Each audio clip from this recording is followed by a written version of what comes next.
53. Corriente eléctrica. Cantidad de corriente, amper. La cantidad de corriente que fluye en un alambre está determinada por el número de electrones que pasan por un punto dado en un segundo. Según se ha mencionado antes, un coulomb es 6.28 por 10 elevado al exponente 18 de electrones. Si un coulomb pasa por un punto en un segundo, se tendrá una corriente de 1 amper.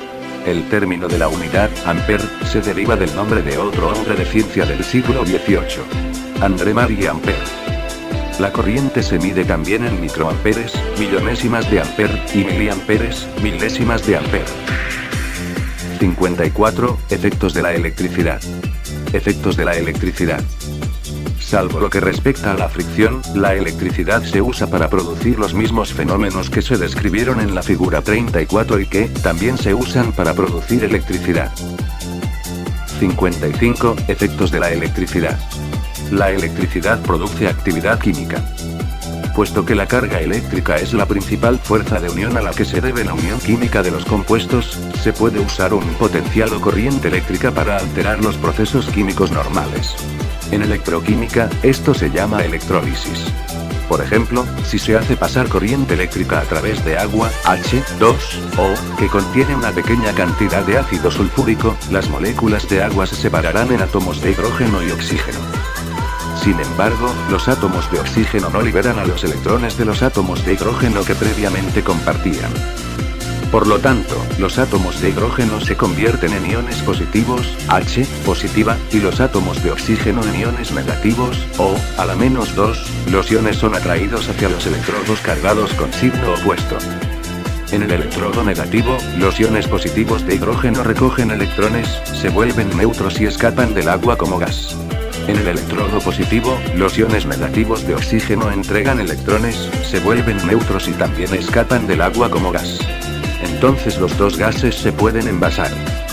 Puesto que un electrón entra al electrodo negativo, para sustituir a cada electrón recogido por un ion de hidrógeno, y que un electrón sale del electrodo positivo, por cada electrón que entrega un átomo de oxígeno, la corriente continúa fluyendo, hasta que toda el agua se convierte en hidrógeno y oxígeno gaseosos. Otra aplicación de la electrólisis es la galvanoplastía. Si el agua se mezcla con sulfato de cobre, CuSO4, el sulfato de cobre se dividiría en iones positivos de cobre, Cu, elevado a +2, iones negativos de sulfato, SO4, a la -2.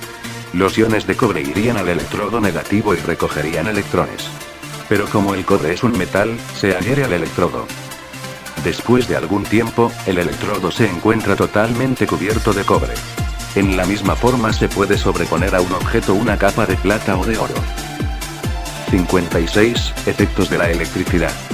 La electricidad produce presión. Tal como una fuerza o presión que flexiona o tuerce ciertos cristales produce en ellos una carga piezoeléctrica, así la aplicación de un voltaje hará que el cristal se flexione o tuerza. Si se aplica un potencial eléctrico sobre una pastilla de cristal de sal de Rochela, la fuerza del campo eléctrico ejercerá una presión piezoeléctrica sobre la estructura atómica del cristal y modificará la forma del mismo. En este principio se basa el funcionamiento de un audífono de cristal, así como el método usado para grabar discos fonográficos antiguos. 57. Efectos de la electricidad. La electricidad produce calor. La corriente eléctrica, al fluir a través de un conductor, siempre produce algo de calor. Esto se debe a que cierta parte de energía se gasta en hacer que fluya la corriente y se libera en forma de calor. Puesto que se necesita menor energía para hacer fluir la corriente en los buenos conductores, en ellos se produce menos calor. Un mal conductor, por ejemplo el nicrómel, cuando conduce la corriente se calienta mucho. El cobre es aproximadamente 60 veces mejor conductor que el nicrómel. Los efectos caloríficos de la electricidad se usan en muchos aparatos, como tostadores, planchas, secadores eléctricos, cobertores eléctricos, calentadores, cautines, etc. Sin embargo, cabe notar que aún los buenos conductores producen algo de calor. 58. Efectos de la electricidad. La electricidad produce luz. Muchos malos conductores, cuando conducen la corriente, se calientan al rojo vivo y hasta el rojo blanco. Debido a esta incandescencia, emiten luz además de calor. Este es el principio que se aplica en una lámpara incandescente ordinaria. La energía eléctrica también puede aprovecharse para producir luz sin mucho calor, usando métodos tales como fluorescencia, fosforescencia y electroluminiscencia. La electroluminiscencia la producen algunas sustancias sólidas cuando conducen corriente. Sin embargo, la cantidad de luz que emiten es poca y se usan principalmente para efectos publicitarios y decorativos. Muchos gases, cuando conducen corriente, se ionizan y producen radiaciones luminosas. El neón, el argón y el vapor de mercurio constituyen algunos ejemplos. Se usan en los anuncios de neón que se observan en las avenidas importantes de la ciudad. La fosforescencia ocurre cuando un haz de electrones incide en algunos fósforos y otros materiales especiales. El cinescopio de televisión se basa en este principio. La fluorescencia combina la electroluminiscencia y la fosforescencia. Un gas, por ejemplo el vapor de mercurio, al conducir la corriente eléctrica, se ioniza y emite radiación ultravioleta. La radiación incide en una capa fosforescente y emite luz blanca.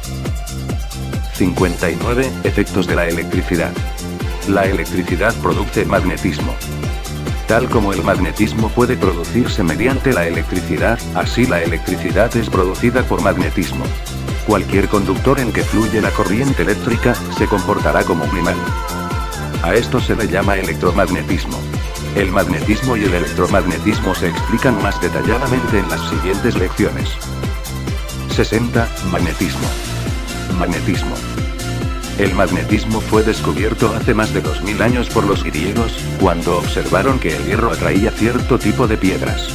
Puesto que esta piedra se encontró por primera vez en la ciudad de Magnesia, en el Asia Menor, se le dio el nombre de magnetita. Más tarde, cuando se descubrió que esta piedra se alineaba espontáneamente en la dirección norte a sur al suspenderla de un cordel, se le llamó piedra guía o imán. La magnetita constituye un imán natural que atrae a los materiales magnéticos. 61. Magnetismo. El magnetismo y el electrón. Aunque hay una relación estrecha entre las fuerzas eléctricas y magnéticas, las dos son totalmente diferentes. Las fuerzas magnéticas y las fuerzas electrostáticas no tienen ningún efecto, una sobre otra en tanto no haya movimiento. Pero, si el campo de fuerza de cualquiera de ellas se pone en movimiento, entonces sucede algo que origina la interacción de ambas fuerzas. Puesto que el electrón es la partícula más pequeña de la materia, se partió de ello para formular una teoría que explique la relación existente entre la electricidad y el magnetismo. Se trata de la teoría electrónica del magnetismo.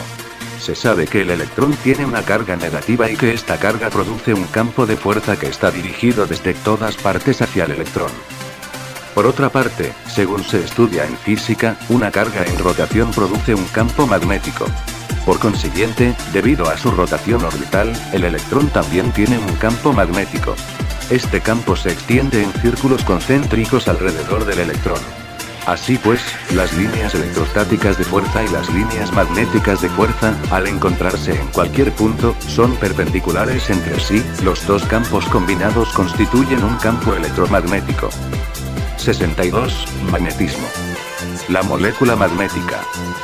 En realidad, los únicos metales naturalmente magnéticos son el hierro, el níquel y el cobalto. Por otra parte, puesto que todos los materiales contienen electrones, te podrías preguntar por qué no todas las cosas tienen propiedades magnéticas. La respuesta es que en los átomos, los electrones orbitales que tienen un spin opuesto tienden a formar parejas, de modo que sus campos magnéticos se oponen, anulándose mutuamente. Lo anterior no quiere decir que los elementos que tienen un número impar de electrones sean magnéticos. Esto podría suceder, si se lograra aislar los átomos. Pero, por lo general, los átomos, al combinarse para formar moléculas, se disponen de la manera más apropiada para tener en total, 8 electrones de valencia y al hacerlo, en la mayor parte de los materiales, los espines de los electrones orbitales anulan los campos eléctricos. Sin embargo, en el hierro, níquel y cobalto, este proceso no se realiza de una manera tan ordenada. Cuando los átomos de dichos metales se combinan, se convierten en iones y comparten sus electrones de valencia de tal modo que muchas de las órbitas de los electrones no se anulan, sino que se suman. Esto produce en el metal regiones llamadas dominios magnéticos, o moléculas magnéticas. Estas moléculas magnéticas se comportan como pequeños imanes. Aunque el hierro, el níquel y el cobalto son los únicos materiales naturalmente magnéticos, existen procesos controlados de fabricación para obtener compuestos con buenas propiedades magnéticas.